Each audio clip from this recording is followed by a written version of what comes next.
La situation sur le terrain, on parle beaucoup, on a peur de citer, on parle de situation évolutive. Alors, hier, l'état-major militaire a tenu à préciser, notamment autour de Kavumu, autour de Katana, nous sommes dans le sud Kivu, c'est toujours lui qui a le contrôle. Ils sont déjà arrivés aussi loin? Ça, c'est la question que le journaliste pose à l'officiel. Bon, écoutez, moi, je ne saurais pas vous dire exactement la position actuelle d'aujourd'hui. Mais tout ce que je sais, c'est que beaucoup de choses qui ont été dites, en tout cas sur le front du Nord Kivu, ne se sont pas vérifiées par la suite. C'est pour ça qu'il est important que chaque fois qu'il y ait de besoin avant de communiquer, de vous référer à nous et nous, on se référera aux autorités militaires pour partager ce qui peut être partagé. Évidemment, il y a eu l'avancée vers Nyabibwe, mais à partir de Nyabibwe, il y a des offensives qui sont menées dans les territoires de Calais, un peu dans les sens d'avancée, mais elles ont toutes été contenues.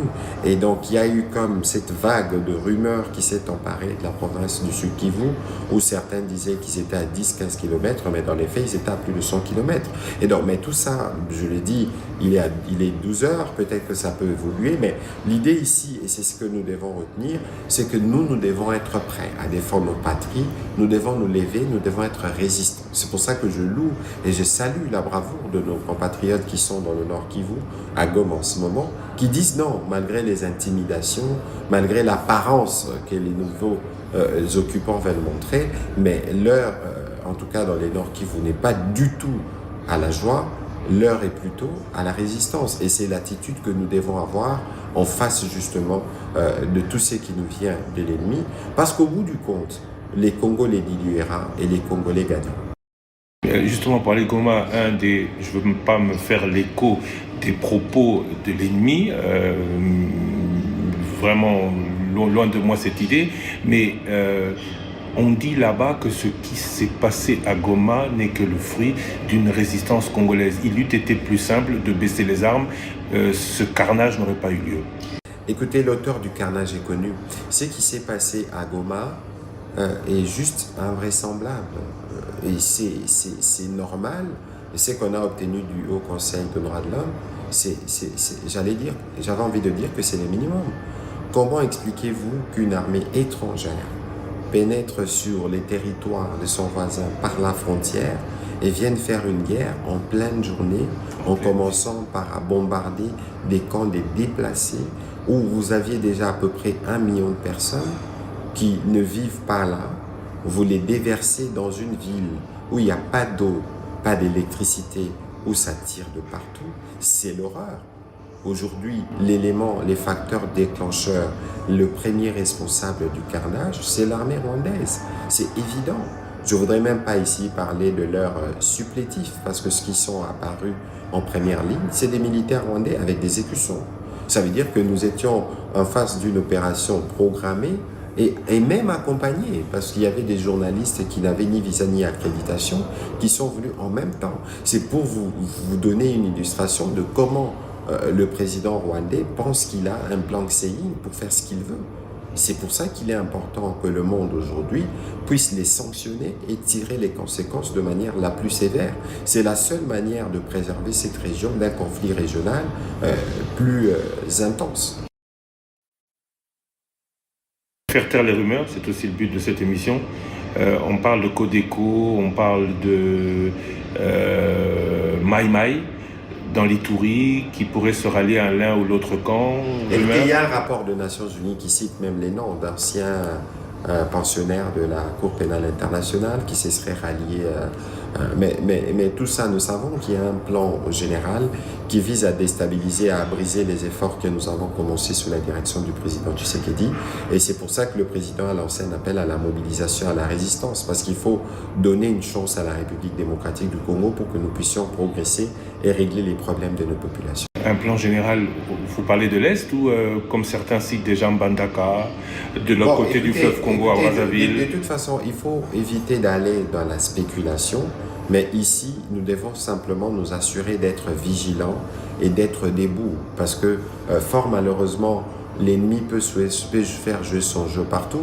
Aujourd'hui, avec l'influence des médias, des réseaux sociaux, des mauvais messages peuvent passer et créer un environnement de panique qui n'est pas de nature à nous laisser dans l'attitude que nous devions avoir, une attitude de résistance, une attitude où nous avons développé des réflexes surtout pour lutter contre l'empire du mensonge en déversant les fake news. De toute façon, nous nous recommandons matin, midi et soir aux journalistes, mais pas seulement, surtout aux Congolais, de se fier aux sources connues comme Top Congo pour s'informer. La situation, vous nous dites, est sous contrôle, aucune crainte à l'ouest, à part dans les zones jusqu'ici définies comme zones de conflit? Oui, voilà, la situation est sous contrôle. Ouganda. L'Ouganda renforce ses troupes. Est-ce que c'est avec l'accord du gouvernement? Est-ce que... Écoutez, nous entendons beaucoup parler de l'Ouganda.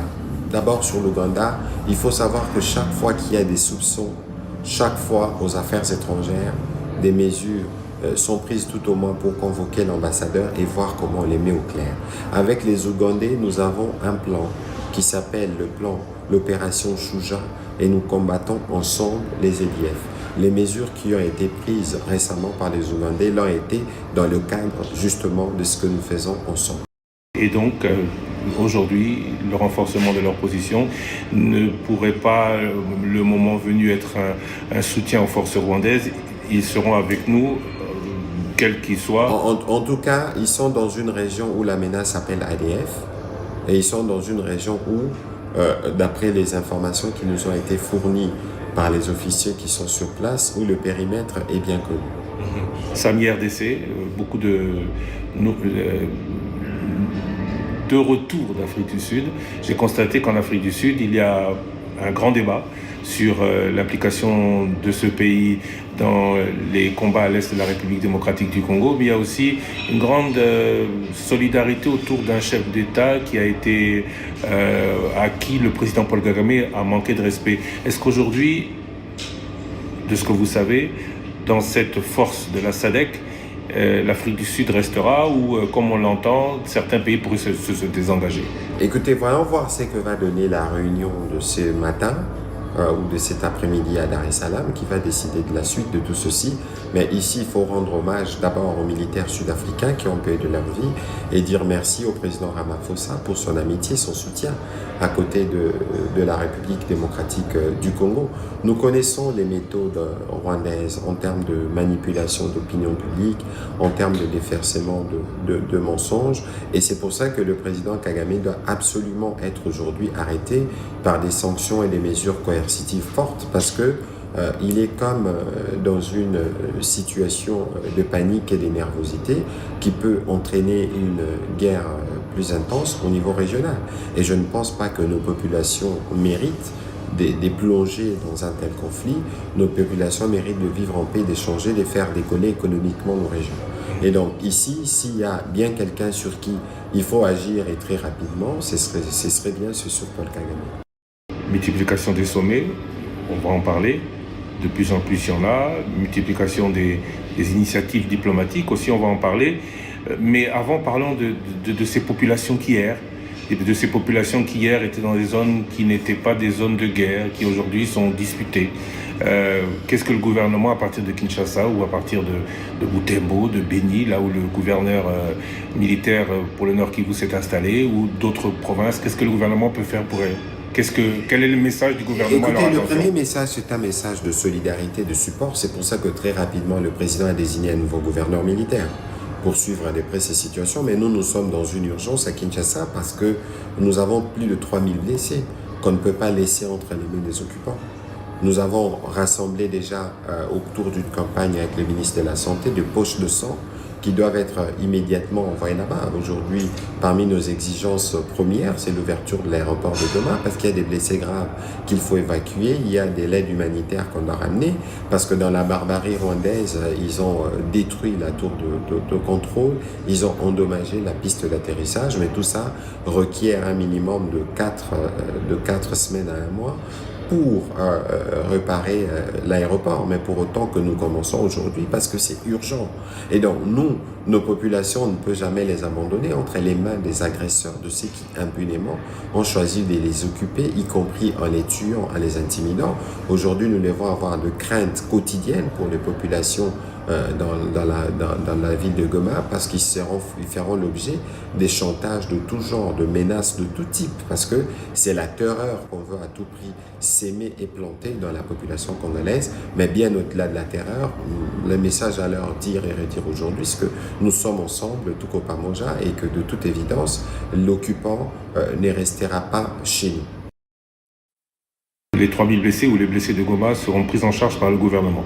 Écoutez, en tout cas pour nous, gouvernement, nous travaillons à les prendre en charge parce que pour la plupart, certains sont en tout cas dans les structures de santé, que ce soit les bilans de 3068 blessés ou de 3000 morts. C'est des bilans qui sont provisoires et c'est des bilans qui sont passés par les services spécialisés du ministère de la Santé. Dieu seul sait combien de gens sont réellement morts ces jours-là parce que nous avions entendu que certains personnes ont été même enterrées dans leur propre parcelle parce qu'impossible de les amener à la mort dans un contexte où ça tirait de partout, etc. Vous savez, donc c'est un mélange de mauvaises nouvelles, un mélange de drames qui font que nous, gouvernement, aujourd'hui, la priorité des priorités, c'est de nous assurer que nos populations ne restent pas sous les jougs des occupants qui ne sont là en réalité que pour les tuer, les intimider.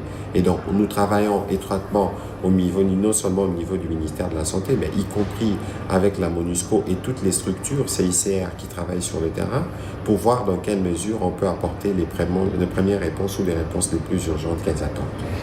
Multiplication des sommets, alors il y en a tellement, on ne sait plus. EAC, SADC, Afrique centrale. Mais moi j'ai envie de multiplication de condamnations contre le Rwanda. Oui, mais... C'est-à-dire qu'aujourd'hui le Rwanda est reconnu comme le mal.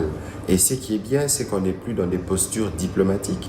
Vous avez vu Malabo, vous avez vu ici au commissariat pour le droit de l'homme, vous avez vu la SADC, et donc on attendra les sommets EAC-SADC ici qui devraient tendre plutôt vers les premières solutions.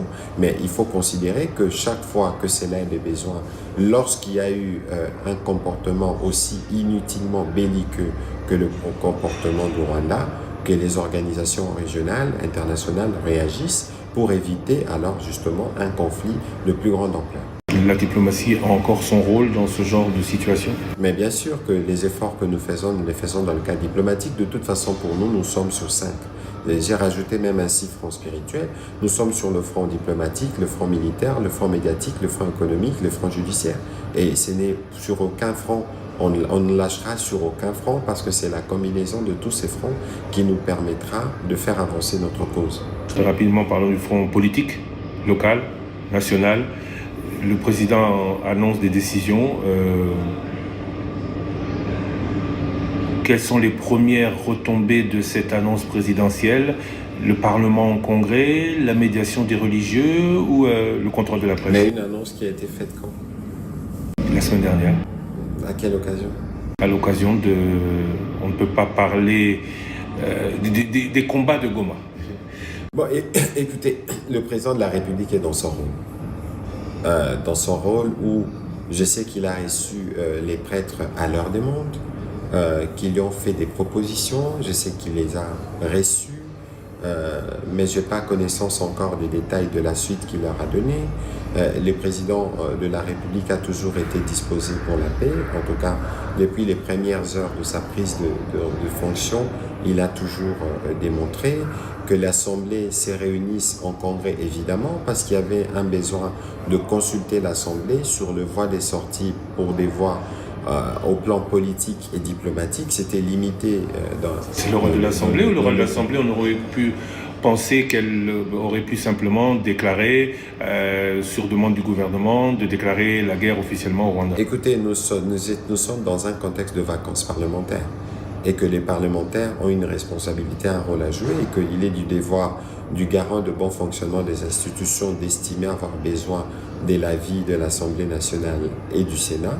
C'est ce qui a été fait. Nous sommes dans le cadre d'une démarche ordinaire. Les parlementaires réfléchissent parce que ces conflits impliquent tous les Congolais.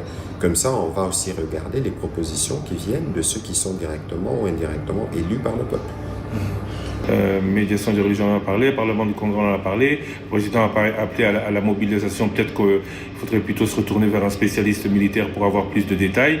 Par contre, des détails sur le contrôle de la presse ou ce qu'il y a, ou des rapports, ou ce que doit faire la presse, le principal responsable, c'est vous. Est-ce que vous pourriez nous dire, avant qu'on commence ce sujet, que vous allez répondre à toutes les questions? Évidemment, ça dépend des questions, quelles sont-elles, mais pour nous, il n'y a pas de langue de bois. Et s'il y a des questions qui requièrent les avis des uns et des autres, on le prendra avant de donner les réponses. Christian, moi, je suis plutôt content de voir que la presse est pleinement mobilisée dans cette guerre qui est faite à tous les Congolais. Je rappelle, ce n'est pas une guerre qui est faite au président Tshisekedi et qui a eu une conversation parce que dans cette guerre, les médias doivent être nos alliés. Les médias sont nos alliés. Il faut nous assurer que dans le cadre de cette alliance, que nous soyons en mesure d'alimenter de manière permanente les informations pour être en mesure de donner des bonnes informations qui permettent aux Congolais non seulement de comprendre les enjeux, mais aussi de dicter leur attitude vis-à-vis de cette guerre. Il faut à tout prix éviter de verser dans une forme, j'allais dire entre guillemets,